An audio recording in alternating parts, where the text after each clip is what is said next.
പ്രത്യേക രീതിയിലുള്ള വാട്ടർമെലൺ ജ്യൂസാണ് ഇവിടെ എടുക്കാൻ പോകുന്നത്.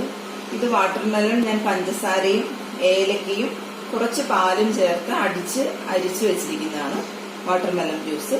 ഇത് കുറച്ച് തേങ്ങാപ്പാലാണ്. ഇത് കസ്കസ് വെള്ളത്തിലിട്ട് കുതിർത്തിയതാണ്. ഇത് കുറച്ച് ഇഞ്ചി നീരാണ്. ഇത് 2 ചെറുപഴം കുറച്ച് പഞ്ചസാര ഇട്ട് വെച്ചിരിക്കുകയാണ്. ഈ ചെറുപഴം നമ്മൾ നന്നായിട്ട് ഒന്ന് ഉടച്ചെടുക്കണം. ഇത് മിക്സിയിൽ അടിക്കേണ്ട ആവശ്യമില്ല, ഇതുപോലെ ഒന്ന് ഉടച്ചാൽ മതി. എന്നിട്ട് നമ്മൾ ഇതെല്ലാം കൂടി മിക്സ് ചെയ്യുകയാണ് ചെയ്യുന്നത്.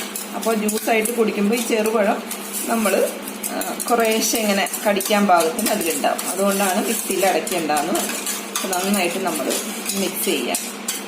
സാധാരണ വാട്ടർമെലൺ ജ്യൂസ് പോലെയല്ല ഇത്. ഈ പഴവും കൂടി ചേർത്തിട്ടുണ്ട്.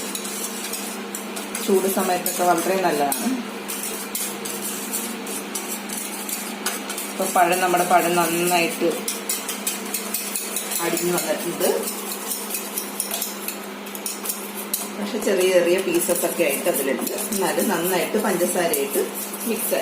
ഇതിലേക്ക് നമ്മൾ എടുത്തു വെച്ചിരിക്കുന്ന ഇഞ്ചി നീര് 1 ടേബിൾ സ്പൂൺ മതി. ഒരു ഫ്ലേവറിന് വേണ്ടി ആ ഇഞ്ചി നീര് നമ്മൾ എടുത്തു വെച്ചു. എന്നിട്ട് നന്നായിട്ട് മിക്സ് ചെയ്യാം. നമ്മളിതിലേക്ക് നമ്മൾ എടുത്തു വെച്ചിരിക്കുന്ന തേങ്ങാപ്പാൽ നമ്മൾ ഒഴിച്ചു കൊടുക്കും. തേങ്ങാപ്പാൽ നിങ്ങൾക്ക് ഇല്ലാന്നുണ്ടെങ്കിൽ നിങ്ങൾക്ക് പശുവും പാല് ചേർക്കാം. പക്ഷെ തേങ്ങാപ്പാലായിരിക്കും ടേസ്റ്റ്. നമ്മൾ വാട്ടർമെലൺ അടിച്ചതിൽ പശുവിന്റെ പാലാണ് ചേർത്തിരിക്കുന്നത്. എന്നിട്ട് നമ്മളിത് ഈ വാട്ടർമെലൺ ജ്യൂസിലേക്ക് മിക്സ് ചെയ്ത് മധുരമൊക്കെ ഇട്ട് റെഡിയായിരിക്കുന്നു. വാട്ടർമെലൺ ജ്യൂസിലേക്ക് നമ്മളത് മിക്സ് ചെയ്ത് കൊടുക്കും. നമ്മുടെ ജ്യൂസ് ഇപ്പോൾ റെഡി ആയിട്ടുണ്ട്. ഇനി നമ്മളിതിലേക്ക്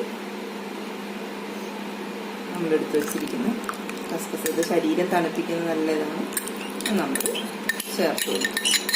നമുക്കിത് 2 ഐസ് ക്യൂബ്സ് ഇട്ട് തണുപ്പിച്ച് നമുക്ക് കുടിക്കാവുന്നതാണ്. സമ്മറിൽ വളരെ നല്ലൊരു ജ്യൂസാണ്. Thank you.